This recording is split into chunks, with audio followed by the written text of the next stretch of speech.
सभी future medicos और parents को वेद प्रकाश बेनीवाल का नमस्कार। आज के इस वीडियो में वापस से मैं उस कन्फ्यूजन की बात करूंगा जो अभी तक असमंजस की स्थिति से मैं खुद ही बाहर नहीं निकल पाया हूं। तो मैं सोच सकता हूं कि स्टूडेंट्स और पेरेंट्स पे क्या बीत रही होगी जो अपना कुछ लाखों रुपए दे चुके हैं इस साल के सेशन के लिए। इससे पहले जिनके एडमिशन्स हुए, मेरा उनको कहना है कि आप अपनी स्टडीज़ कंटिन्यू कीजिए, आपको किसी तरीके के कोई इश्यूज़ नहीं आएंगे। और अभी जो इस सेशन में एडमिशन्स हुए हैं वो किस यूनिवर्सिटी में हुए हैं, कहाँ हुए हैं, लेकिन अब जैसे 4 ईयर्स एमडी का जो हल्ला चल रहा था, लाइक 54 मंथ से नीचे की डिग्री वैलिड नहीं होगी, तो उसके बारे में जो चल रहा है, तो अभी जो बहुत सारे फिलीपींस की तरफ से एडमिशन लेटर्स आ रहे हैं या कुछ जो इस गैजेट के ऊपर कुछ उनका रिप्लाई जो आ रहा है यूनिवर्सिटीज़ का या कंसल्टेंट्स का, किसका भी जो भी कहाँ से आ रहा है पता नहीं, लेकिन जो कंसल्टेंट्स फीड करेंगे यूनिवर्सिटी को वो उसी हिसाब से कुछ ना कुछ रास्ता निकालने की सोचेगी। लेकिन वो क्या कितना जेन्युइन होगा ये हमें देखना है। तो मैं बताना चाहूँगा कि पहले ये भी मेरे पास क्या आया हुआ है और मैं क्यों कन्फ्यूजन में हूँ, और यदि आप मेरी हेल्प कर सकते हैं तो आपका बहुत बहुत शुक्रिया। लेकिन एक वैलिड डॉक्यूमेंट के साथ जो गवर्नमेंट से आया हो। ये जो भी एडमिशन लेटर्स हैं, प्राइवेट इंस्टीट्यूशंस हैं, सबको अपनी सीट भरनी है, पैसा कमाना, कुछ भी कर लिख सकते हैं, वो कोई दिक्कत वाली बात नहीं है। हमारे देश में लोग फेक नोट बनाते हैं। कल ही दैनिक भास्कर ने, शायद आज सुबह शायद दैनिक भास्कर ने छापा था कि इटली में बैठा हुआ कोई बंदा 25 करोड़ की करेंसी का लेन देन कर रहा था, और उसका भी बहुत अच्छा बिजनेस था, लाइक 25 लाख आप दे दो 1 करोड़ ले लो, लेकिन एट द एंड गलत काम का नतीजा जेल। तो चलिए अब इसमें बताना चाहूँगा कि मेरे पास जो लेटर्स आए हैं उनमें ड्यूरेशन क्या क्या आई है। एक कॉलेज का लेटर जो मेरे पास आया है उसमें उन्होंने लिखा है कि our BSMD course has a total duration of 66 months. Point number 2, all local and international students including Indians are conferred with the same degree with the final year referred to as a clinical clerkship. The program conforms to the international standards of medical education. ये दोनों लाइनें हर university के admission letter में same है, ठीक है।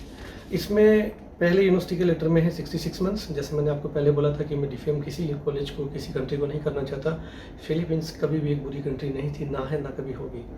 Issues थे consultants के जो आपको अंधेरे में रख के एडमिशन्स लेते थे। यदि आपको सब कुछ सच बताया होता तो आज गैजेट के बाद इतनी अफरा तफरी नहीं मची हुई होती। जिसको जाना है, जिसको डॉक्टर बनना है, जिसके पास 1 करोड़ रुपये नहीं है, उसके पास रास्ता नहीं है, बनना ही है, तो उनके सामने रास्ते हैं अलग अलग कंट्रीज़ के कि किस कंट्री में जाना चाहते हैं। अपने बजट के हिसाब से, अपने नॉन बंदे के हिसाब से आदमी जा सकता है। ये अब सेकंड जो इसमें है वो मेरे पास यूनिवर्सिटी का जो एडमिशन लेटर है उसमें सेम लैंग्वेज है। उसमें 72 मंथ्स की BS+MD है। एंड देन थर्ड यूनिवर्सिटी का जो लेटर है उसमें 64 मंथ्स की है। अब प्रॉब्लम ये है कि या तो ये सब लोगों में कोऑर्डिनेशन नहीं है, तो कम से कम आप लोग डिसाइड तो करते कि 66 मंथ्स है, 64 मंथ्स है या 72 मंथ्स है। एटलीस्ट एक बार आप देखते तो ये थोड़ा सा क्लैरिफिकेशन कर दें। और बाद में इसमें ये कहीं नहीं लिखा हुआ है कि मेडिकल की स्टडीज़ या MD की, स्पेशली BS और MD दोनों मिला के इतना कोर्स ड्यूरेशन है। ये हम कभी से कह रहे हैं, हम मना नहीं कर रहे, लेकिन हम ये बात कर रहे हैं कि क्या मेडिकल का प्रोग्राम, ओनली मेडिकल का प्रोग्राम 54 महीने का है।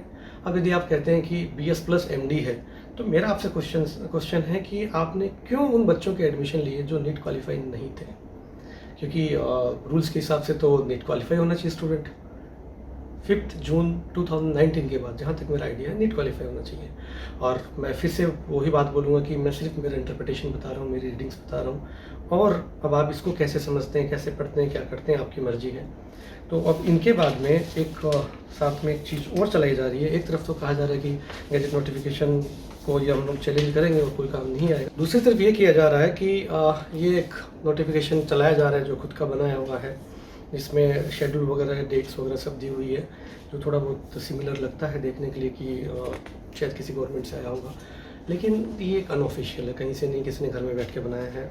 इसमें इन्होंने क्या लिखा हुआ है कि पॉइंट नंबर 2 जो इंटर्नशिप वाले रेगुलेशन है उसमें से निकाल के लिखा हुआ है, Indian citizens including overseas Indian citizens who are foreign medical graduates who do not fall under the purview of the national medical commission foreign medical graduate licentiate regulation 2021। मैं इसके आगे का बाद में पढ़ूंगा, पहले मैं इतना ही पढ़ लेता हूँ। इसका मतलब ये हुआ मेरे हिसाब से, मेरे इंटरप्रिटेशन के हिसाब से, कि जो लोग उस FMGL 2021 के अंतर्गत नहीं आते हैं, कौन नहीं आते हैं, उसके लिए मेरे को आपको वापस यहाँ पे लेके चलना पड़ेगा स्क्रीनिंग टेस्ट रेगुलेशंस पे।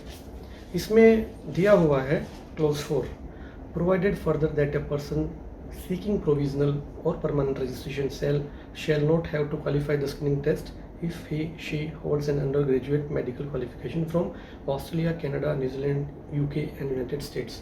इसमें यूजी और पीजी दोनों वैलिड है। और ये नोटिफिकेशन कब इस गैजेट में ऐड हुआ है? 23/12/2011 को ये तो एक ऐड हुआ है। अब इसके बाद हम लोग वापस आते हैं FMGL 2021, जो भी का सबसे बड़ा कंट्रोवर्सी जो चल रहा है स्टूडेंट्स के साथ में, जो उनके टेंशन का सब्जेक्ट है। इसमें पॉइंट नंबर 5, इसका सब क्लोज C, इसमें लिखा हुआ है to such foreign medical graduates who are specifically exempted by the commission और the central government as the case may be by notification. तो नोटिफिकेशन कौन से की बात कर रहे हैं? ये जो मैंने आपको बताया 23/12/2011, यूके, ऑस्ट्रेलिया, न्यूजीलैंड, कनाडा, इन सब की बात हो रही है। इसलिए मेरा आपसे कहना है, किसी का भी ट्रस्ट मत कीजिए, ना मेरा कीजिए, ना किसी दूसरे कंसल्टेंट का कीजिए, ना ये जो लेटर्स व्हाट्सएप पे फॉरवर्ड हो रहे हैं आप ना इनका कीजिए। आप सिर्फ इतना बोलिए कि हमें जो भी रिटर्न में दें, आप या तो चैट की वेबसाइट पे अपडेट करवा दीजिए फिलीपींस में, या फिर आप चैट के लेटर हेड पे कोई नोटिफिकेशन निकलवा दिए और उसी नोटिफिकेशन को आप इंडियन एम्बेसी मनीला को भेज दीजिए और उसी नोटिफिकेशन को आप फिलीपींस एम्बेसी दिल्ली भेज दीजिए। यदि ये तीनों छोड़िए, तीनों में से कोई दो भी यदि ये नोटिफिकेशन अपनी वेबसाइट पे टाल देते हैं तो आपको टेंशन लेने की बिल्कुल नीड नहीं है। इस साल वाले स्टूडेंट 2021 वाले 22 वाले, फिलीपींस अच्छी कंट्री है, अच्छी एजुकेशन, आप बिंदास होकर जा सकते हैं, कोई टेंशन नहीं है। फिर से मैं कहूँगा, मैं किसी कंट्री, किसी यूनिवर्सिटी को डिफेम करने के लिए नहीं हूँ। मेरा कहना सिर्फ इतना था, फैक्ट स्टूडेंट्स को बताइए, जिसको जाना है वो जाएगा, जिसको नहीं जाना वो नहीं जाएगा। लेकिन फैक्ट्स जब पता होंगे तो अगले को बाद में किसी तरीके की प्रॉब्लम्स नहीं आएंगी। बाकी आपको कुछ और डाउट्स हैं, कुछ आप सजेशन देना चाहते हैं, या आपके कुछ इश्यूज़ हैं जो हमसे शेयर करना चाहते हैं विथ डॉक्यूमेंट्स, आप हमें व्हाट्सएप कर सकते हैं। धन्यवाद।